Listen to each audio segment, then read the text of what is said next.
ভগবান শ্রীকৃষ্ণ বর্ণনা করেছেন যে যজ্ঞের যাবতীয় আচার এবং উপকরণ আসলে তিনি যে সর্বব্যাপী। এই শ্লোকটি তার এক অনন্য উদাহরণ।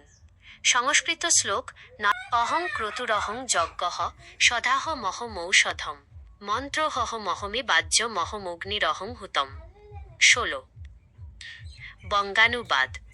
আমি ক্রতু বৈদিক অনুষ্ঠান, আমি যজ্ঞ পঞ্চমহাযজ্ঞ, আমি সধা পিতৃপুরুষের উদ্দেশ্যে অর্পিত অন্ন, আমি ঔষধ ভেষজ বা লতাপাতা, আমি মন্ত্র, আমি ঘৃত, আমি অগ্নি এবং আমি হোম অর্পণের ক্রিয়া।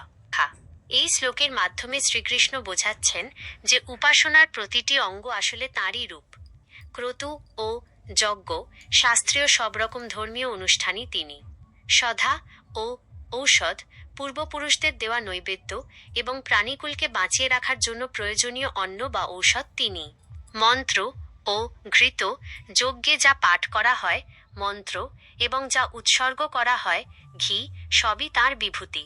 অগ্নি ও হোম যে আগুনে আহুতি দেওয়া হয় এবং আহুতি দেওয়ার যে কাজ, তাও তিনি নিজে।